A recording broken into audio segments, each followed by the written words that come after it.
Hello friends, എല്ലാവർക്കും പുതിയൊരു വീഡിയോയിലേക്ക് സ്വാഗതം. അപ്പോൾ നമുക്ക് ഇന്ന് മാങ്ങ പൊട്ടിച്ചെടുക്കാം. അപ്പോൾ ഞാനിവിടെ 3 മാങ്ങ എടുത്തിട്ടുണ്ട്. അപ്പോൾ ഇത് നമുക്ക് മുറിച്ച് ചെറിയ കഷ്ണങ്ങളാക്കി എടുക്കണം. അപ്പോൾ ഞാനിവിടെ ഈ മാങ്ങ ഇത്തിരി മൂപ്പ് കുറവാണ്. അപ്പോൾ നമുക്ക് ഇതിൻ്റെ ഉള്ളിലത്തെ ആ വെളുത്ത ഒരു പാട പോലത്തെ അത് നമുക്ക് കളയാം. ഇനി മറ്റേ മാങ്ങ കുറച്ച് മൂത്താണതാണ്.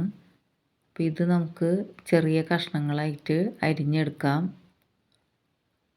ഇതേപോലെ ചെറിയ ചെറിയ കഷ്ണങ്ങളായിട്ട് തൊലി കളയാതെ തന്നെയാണ് നമ്മളിത് അരിഞ്ഞെടുക്കുന്നത്. ഈ മാങ്ങ 650 ഗ്രാം ഉണ്ട്. ഇനി നമുക്കിത് എല്ലാതും ഇതേപോലെ തന്നെ അരിഞ്ഞെടുക്കാം. ഇപ്പം ഞാനിതെല്ലാം അരിഞ്ഞെടുത്തിട്ടുണ്ട്. ഇനി നമുക്കൊരു പാത്രത്തിലേക്ക് ഇത് ഇട്ട് കൊടുക്കാം. അപ്പോൾ ഈ പാത്രത്തിലൊന്നും വെള്ളത്തിൻ്റെ ഒരു അംശം പോലും ഉണ്ടാവാൻ പാടില്ല. ഇനി നമുക്ക് ഇതിലേക്ക് ഉപ്പിട്ട് കൊടുക്കാം. അപ്പോൾ ഞാനിവിടെ 1.5 ടേബിൾ സ്പൂൺ ഉപ്പാണ് ഇട്ട് കൊടുത്തിട്ടുള്ളത്. ഉപ്പിട്ടിട്ട് ഇതൊന്ന് നന്നായി ഒന്ന് ഇളക്കി കൊടുക്കാം. ടീസ്പൂൺ കൊണ്ട് ഇളക്കണമെന്നുണ്ടെങ്കിൽ ടീസ്പൂണിലൊന്നും വെള്ളം ഉണ്ടാവാൻ പാടില്ല. ഇനി നമുക്കിത് അടച്ചു വയ്ക്കാം. നമുക്കിത് ഒരു 4 മണിക്കൂറെങ്കിലും ഇത് അടച്ചു വയ്ക്കണം. ഓവർനൈറ്റ് വയ്ക്കുന്നതാണ് കൂടുതൽ നല്ലത്. അപ്പോൾ ഞാനിത് ഓവർനൈറ്റ് വെച്ചേക്കായിരുന്നു. ഇനി നമുക്കിതെടുത്ത് ഇതിൽ കണ്ടോ നിറച്ചും വെള്ളമായിട്ടുണ്ട്. ഇനി ഇത് അരിച്ചെടുക്കാം. ഈ അരിച്ചെടുക്കുന്ന ഈ വെള്ളം നമുക്ക് സൂക്ഷിച്ച് അടച്ച് എടുത്തു വയ്ക്കാം. ഈ മാങ്ങ നമുക്ക് വെയിലത്ത് വയ്ക്കാൻ വേണ്ടിയിട്ട് ഒരു വലിയ ഒരു പാത്രത്തിലേക്ക് ഇട്ടിട്ട് നമുക്ക് ഇതേപോലെ പരത്തിയിട്ട് കൊടുക്കാം. എല്ലാ മാങ്ങയും ഇതേപോലെ നമുക്ക് പരത്തിയിട്ട് കൊടുക്കാം. ഇനി നമുക്ക് ഈ അരിച്ചെടുത്തിട്ടുള്ള വെള്ളം നമുക്ക് അടച്ച് സൂക്ഷിച്ച് വയ്ക്കാം. ഇപ്പോൾ ഇതേ ഞാൻ വെയിലത്ത് വെച്ച് എടുത്തിട്ടുണ്ട്. 4 മണിക്കൂർ ഞാനിത് വെയിലത്ത് വെച്ചിട്ടുണ്ടായിരുന്നു. കുറേ നാൾ ഇത് കേടാവാതിരിക്കാൻ വേണ്ടിയിട്ടാണ് നമ്മളിത് വെയിലത്ത് ഇങ്ങനെ വെക്കണത്.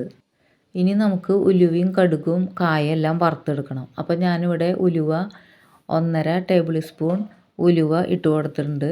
ഇത് നന്നായി ഒന്ന് ചൂടാക്കി എടുക്കാം. ഇതിങ്ങനെ പൊട്ടി വരുന്ന സമയത്ത് നമുക്ക് ഇത് പാത്രത്തിൽ നിന്ന് മാറ്റാം. ഇനി നമുക്ക് കടുക് ഇട്ട് കൊടുക്കാം. 2 സ്പൂൺ കടുക് ഇട്ടിട്ട് നന്നായി ഇളക്കി ഇത് പൊട്ടി വരുന്ന സമയത്ത് നമുക്ക് പാത്രത്തിൽ നിന്ന് മാറ്റാം. ഇപ്പോൾ കടുക് നന്നായി ചൂടായി പൊട്ടി വരുന്നുണ്ട്. ഇനി നമുക്കിത് പാത്രത്തിൽ നിന്ന് മാറ്റി വയ്ക്കാം. ഇനി നമുക്ക് കായത്തിൻ്റെ ഒരു കഷ്ണം ഇട്ട് കൊടുത്തിട്ടുണ്ട്. അത് കുറച്ച് വെളിച്ചെണ്ണ ഒഴിച്ചിട്ട് നമുക്കിത് വറുത്തെടുക്കാം. ഇപ്പോൾ ഇത് ഞാൻ വെളിച്ചെണ്ണ ഒഴിച്ച് നന്നായി ഒന്ന് വറുത്തെടുത്തിട്ടുണ്ട്. ഇനി നമുക്കിതെല്ലാം മിക്സിയിലിട്ടിട്ട് ഒന്ന് പൊടിച്ചെടുക്കാം. നമ്മളിവിടെ മാങ്ങയുടെ വെള്ളം എടുത്തു വച്ചിട്ടുണ്ട്. അത് 3/4 ഗ്ലാസ് വെള്ളമുണ്ട്. ഇനി നമുക്ക് എണ്ണ ചൂടാക്കാൻ വയ്ക്കാം. ഞാനിവിടെ എള്ളെണ്ണ ചൂടാക്കാൻ വെച്ചിട്ടുണ്ട്. ഇപ്പോൾ ഇത് ചൂടായി വന്നിട്ടുണ്ട്. ഇനി നമുക്ക് മാങ്ങയിലേക്ക് നമ്മൾ പൊടിച്ച് വെച്ചിട്ടുള്ള കടുകും ഉലുവയും കായും കൂടി ഇട്ട് കൊടുക്കാം. ഇനി നമുക്ക് ഇതിലേക്ക് ഒരു 1/4 ടീസ്പൂൺ മഞ്ഞൾപ്പൊടി ഇട്ട് കൊടുക്കാം. പിന്നെ കാശ്മീരി മുളക് പൊടിയാണ് 1 ടീസ്പൂൺ ഇട്ട് കൊടുത്തിട്ടുള്ളത്. 1 ടീസ്പൂൺ എരിവുള്ള മുളക് പൊടിയും രണ്ടും കൂടി നമുക്ക് നന്നായി മിക്സാക്കി എടുക്കാം. ഇനി നമ്മൾ ചൂടാക്കി വെച്ചിട്ടുള്ള എണ്ണ ചെറിയ ചൂടോട് കൂടി നമുക്ക് ഇതിൽ ഒഴിച്ചു കൊടുക്കാം. വലിയ ചൂടിൽ ഒഴിക്കരുത്.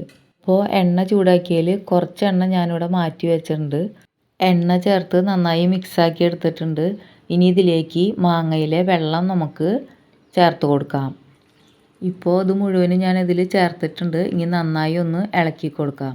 ഇനി നമുക്കിത് 2-3 മണിക്കൂർ ഒന്ന് അടച്ചു വയ്ക്കാം. ഇനി തുറന്ന് നോക്കുമ്പോൾ ഇതിലെ കുറേ വെള്ളമെല്ലാം വറ്റിയിട്ടുണ്ട്. ഇനി നമുക്ക് നന്നായി ഒന്ന് ഇളക്കി മിക്സാക്കി എടുക്കാം.